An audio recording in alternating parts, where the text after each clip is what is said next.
One of my buddies posted a video of where he was going to run out in Arizona this weekend. He done kind of a preview run for it, and I thought it was super cool to see where he runs at.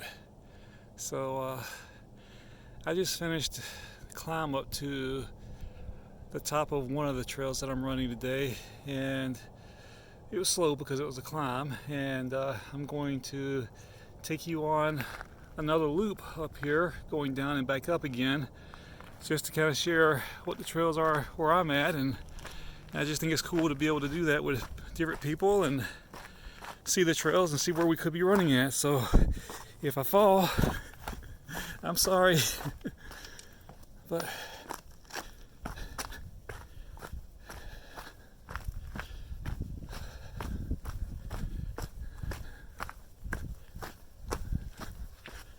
there's a group of people I'm going to pass in a minute. Hey, how are you?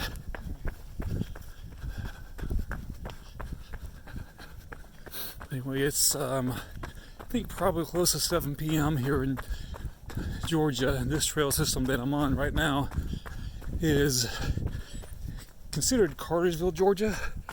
Hold on. And it's right next to Interstate 75, about mile marker, I think it's 287, 288, and if you didn't know what you were looking for, you'd never find it. A lot of the locals know it, a lot of mountain bikers know it, but it's not a state park, it's not a national park or anything. It's just managed by Bartow County. Hey guys, I'm gonna come up behind you and pass you real quick. Yes. Thank you. Thank you. Thank you. And so anyway, there was a tractor company called Komatsu.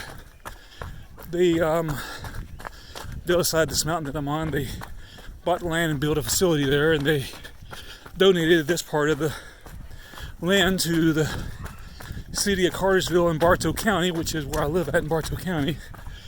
Okay, when I come back up, I'm going to go back that way to where I parked at, and it's the east loop, west loop, and that's the east loop that I'm going back to, but I'm going to west loop right now.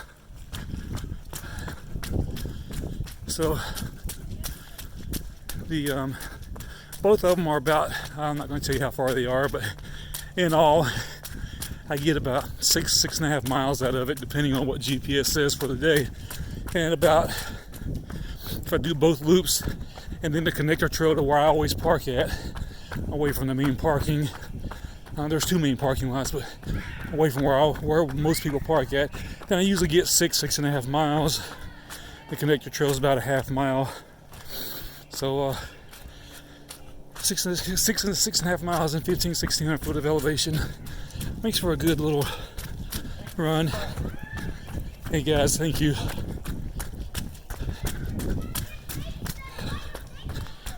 Yeah, so coming up the other loop on the other side, I done the whole 2 miles and there was nobody on that loop at all.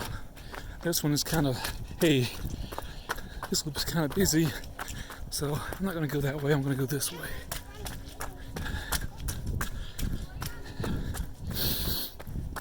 And,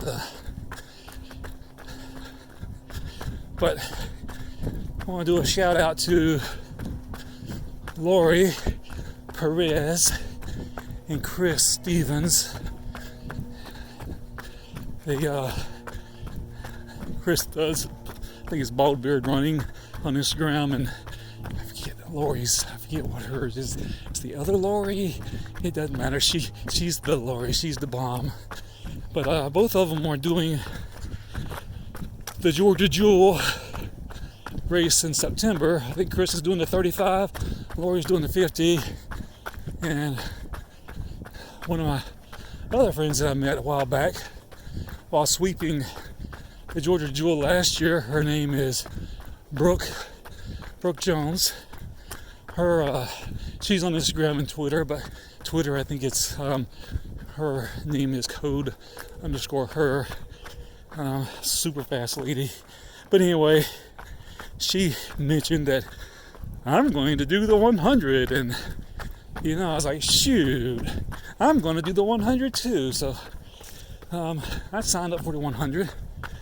But anyway, back to Chris and Lori. We're talking today and mentioned the Georgia Jewel, and I was like, when is that? And it is in September. It's not far away at all. So I got to get my butt in gear and get some work in, and then with a goal of just to finish. And then today I was checking something out for another friend of mine.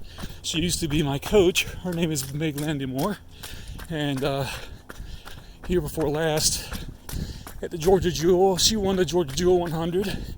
Not first woman. She won. She was the first person, period, in the 100. And I remember I was doing a 50 and coming up on her, facing opposite directions, and she was just floating down the trail. I mean, she looked like a friggin' fairy floating down the trail. And after the race, I got back home later. I looked up to see if that woman won, and damn right she won. She kicked butt.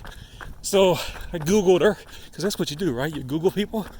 And she had I think it's Roadrunners of America, Roadrunners something of America coaching thing on her website. So I reached out to her on Instagram, because that's where I found her at, and asked her if she would coach me for my first 100, which was going to be no business last year, no business 100. And as it got close to time, after about working with her for I think 9 months, maybe 10, I pulled the plug on my training. I just had a lot of issues and wasn't ready. So, but anyway, I looked at Georgia Jewel today because Chris and Lori were talking about it, and notice she signed up for the 50. Now, she won the 100 2 years back, and she signed up for the 50. So I wonder what the heck's up with that. But she just had surgery a couple of months ago, and she's done several races since in between Georgia Jewel and now. But I'm going to go ahead and call it right now, and put all my money on Meg. If you look her up on Instagram, she's Meg Landy Ultra, and she's friggin' amazing. But my goal, because the 50, well, the 100 starts at 4 p.m. on a Friday, and the 50 starts, I think, at 7 o'clock the next morning. So my goal is to get past the 50-mile mark before she starts, and at least I'll get to see her. And she lives in, I believe it's Maryland, so she'll be coming down from Maryland to do it. But anyway, also Chris and Lori, I'd like to be able to see them out there on the course too, and have us a good little Twitter get together party. So anyway, I'm still on this loop, and you can probably tell by my foot, my pace that I'm walking right now, but it's getting to a little rough, hilly, or rocky kind of scrambling part, and let's see, I don't know how to get a good view of this, because if I point the camera down, you don't see the drops and everything. So anyway, just bear with me and take my word for it. It's ugly. It's real ugly.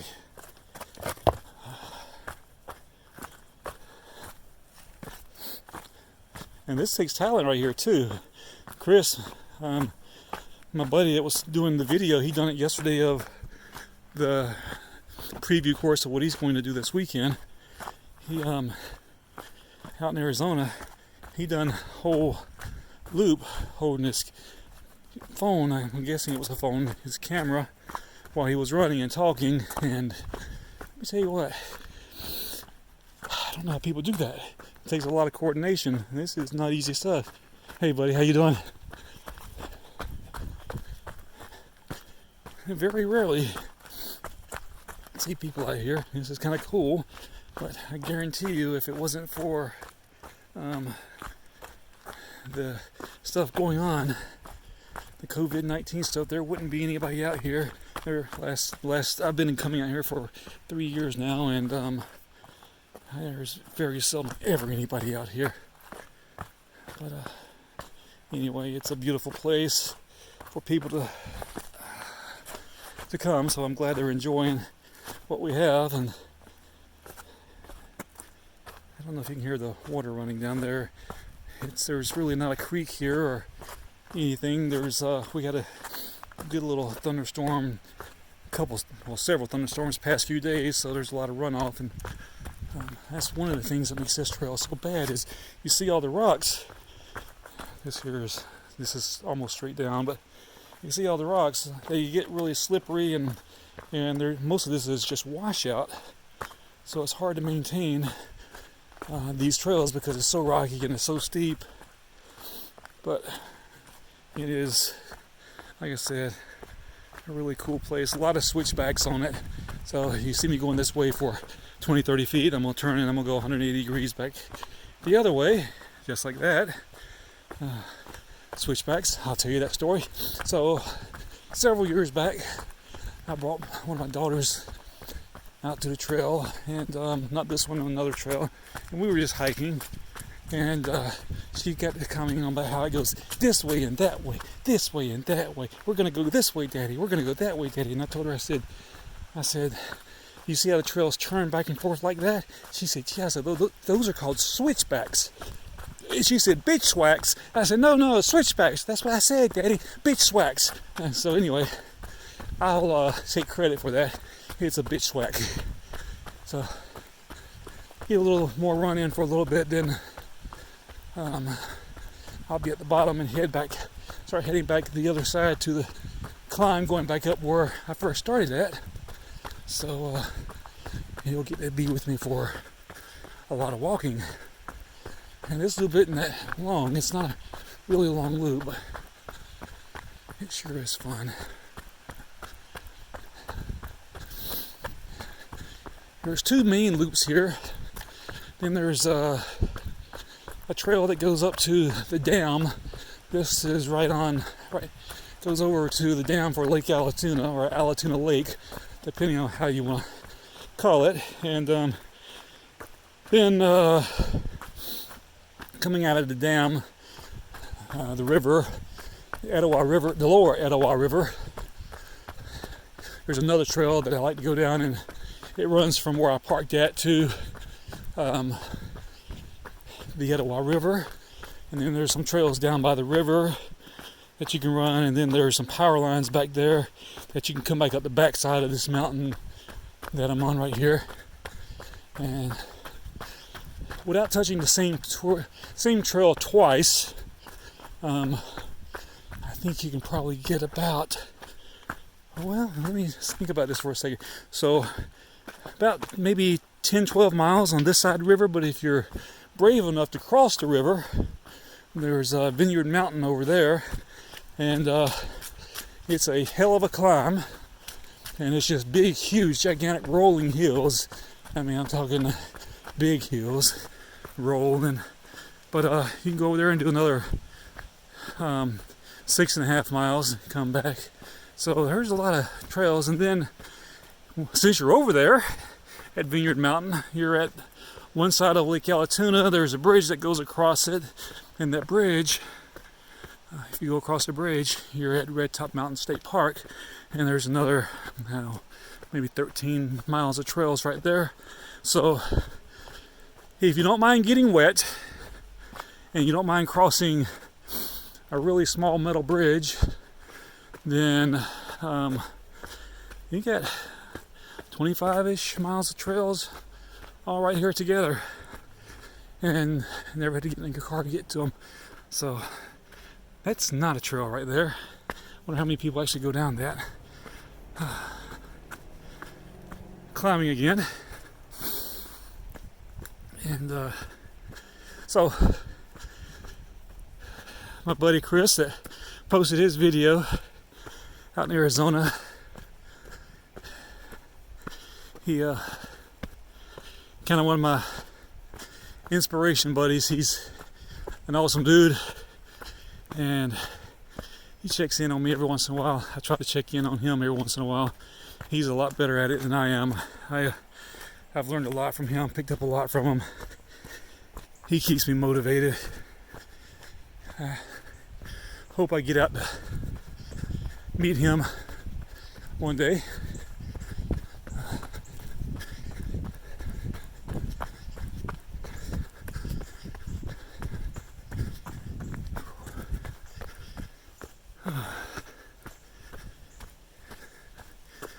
Hear the water running again. It's just over to my left. Can't really see it from here though.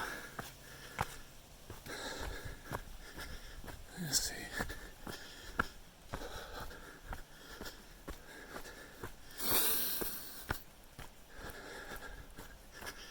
And I don't know if you can tell how rooty and rocky this trail system is, but that's the norm for this part of Georgia. Roots and rocks. We pride ourselves on them, and they are the foundation of many falls and trips and busted knees and elbows and heads here in North Georgia. Hey, how are you? Good. How are you? Great, thank you. So I passed her and her family, coming up to her family on the other side as I was just coming down. So they're still making their way down. Hey.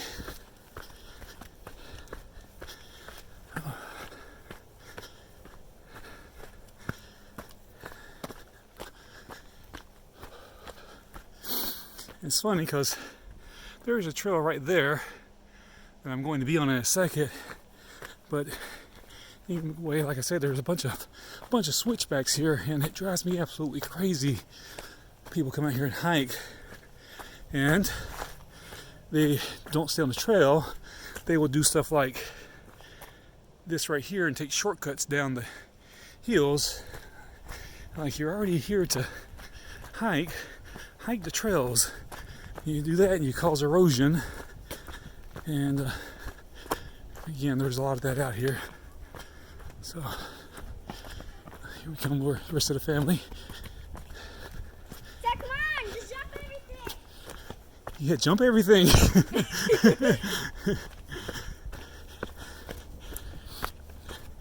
Hey, thank you.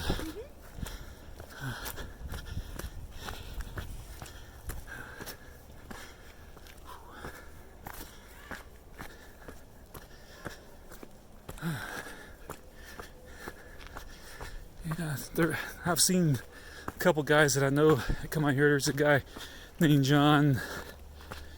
He used to live here. He moved to Kentucky. But hey, how are you? He'd come out here and run, and he could run down these things wide open. I don't know how he could do it. It's dangerous. Hey, thank you.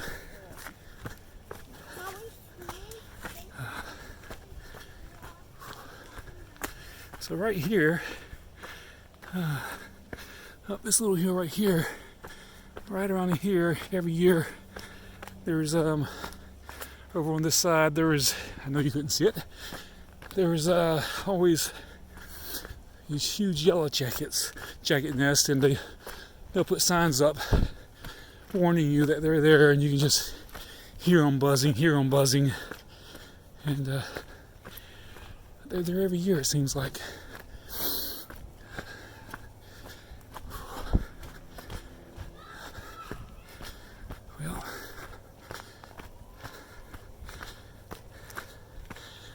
promise y'all I run out here sometimes, but it's usually all downhill because I can't run the uphill.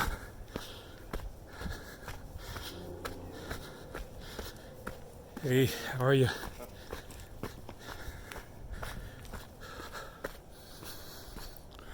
Ooh, that lady has some strong perfume on. Or either that dude had some strong perfume on. It took my breath away.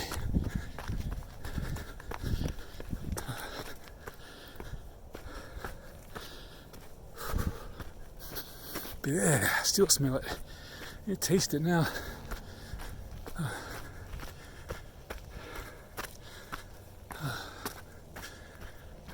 don't know if you can see, but I'm still going up.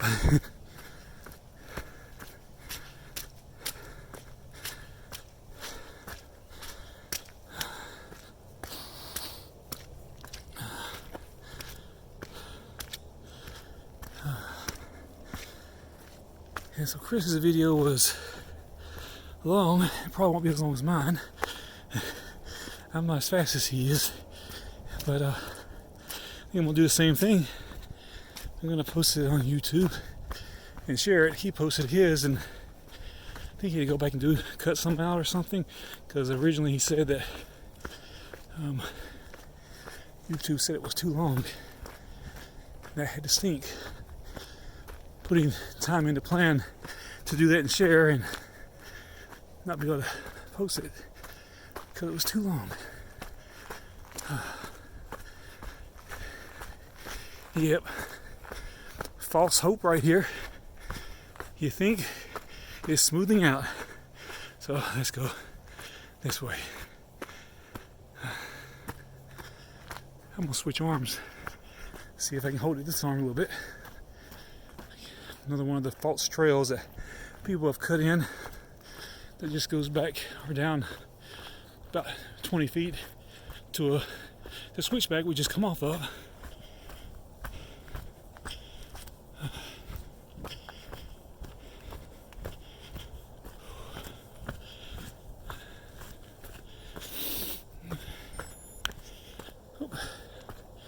Well, so that last mile,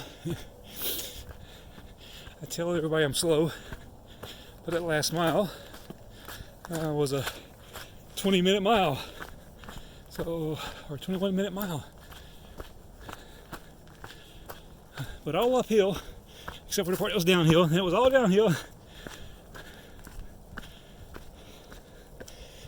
A few years ago, well, I've been running here for 3 years, and I